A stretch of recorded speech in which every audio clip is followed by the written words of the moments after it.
இதில் ஒரு சிவன் கோயிலில் ஒரு புறாவெல்லாம் இருந்துதான். ஒரு சிவன் கோயிலில் மாடங்கள்லாம் இருந்தது, அதில் சில புறாக்கள்லாம் இருந்துதான்.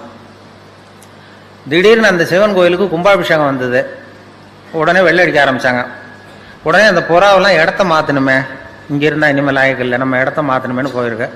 எங்கே போகலான்னு பார்த்தா எதிர்த்தாப்புல ஒரு சர்ச் இருந்துதான், மாதா கோயில்.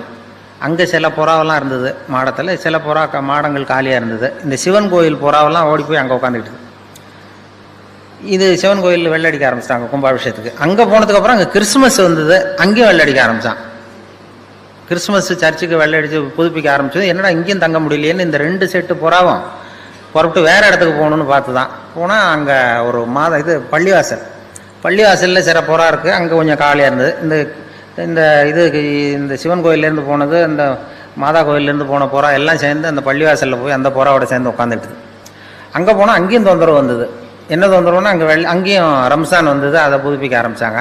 இது என்னடா இங்கேயும் தங்க முடியல, எங்கே போகிறதுன்னு பார்த்தது எல்லாம் 3 செட்டு புறாவும். அதுக்குள்ளே அந்த சிவன் கோயில் கும்பாபிஷேகம் முடிஞ்சு போச்சு.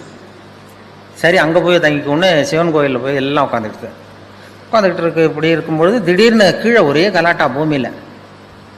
இந்த குஞ்சு புறாவெல்லாம் எட்டி பார்க்குது. ஒரு குஞ்சு புறாவும் தாய் புறாவுக்கு பக்கத்தில் உட்காந்துட்டு எட்டி பார்த்தான். இந்த மனுஷனுக்கெல்லாம் என்னாச்சு இப்போ அப்படின்னு கேட்டிருக்கு. அவனுக்கெல்லாம் மதம் பிடிச்சிருக்கு அப்படின்னு தான் அந்த அம்மா புறா. மதம் பிடிக்கிறதுனா என்னன்னு கேட்டிருக்கு. இதுதான் மத கலவரம்னு பேர். இதனால தான் ஒருத்தன் சுட்டுக்கிறான், வெட்டிக்கிறான் அப்படின்னா நமக்கெல்லாம் மதம் பிடிக்காதா அப்படின்னு கேட்டுதான். நமக்கு பிடிக்காது அப்படின்னு. ஏன் அப்படின்னு கேட்டிருக்கு அந்த குஞ்சு புறா. அப்போ அந்த தாய் புறா சொல்லிச்சான், அந்த பாரு மனுஷனுக்கும் நமக்கு அந்த வித்தியாசம். இப்போ நாமெல்லாம் இங்கே சிவன் கோயிலில் இருந்தாலும் நம்ம பேர் புறாதான், மாதா கோயிலுக்கு போனாலும் புறாதான், பள்ளிவாசலுக்கு போனாலும் புறாதான். ஆனால் அவன் அப்படி இல்லை, மனுஷன் இங்கே இருக்கிற வரைக்கும் இந்துன்னு சொல்லிகிட்டு இருப்பான். அங்கே போனால் கிறிஸ்தவன்மா, அங்கே போனால் முஸ்லீம்மா, அதனால தான் அப்படி வெட்டிக்கிட்டு நிற்கிறான் அப்படின்னு தான் தாய் புறா. அப்போ குஞ்சு புறா கேட்டோம், அப்படின்னா அவங்கள விட நாம் ரொம்ப உயர்வாக தெரியுதே அப்படின்னு தான்.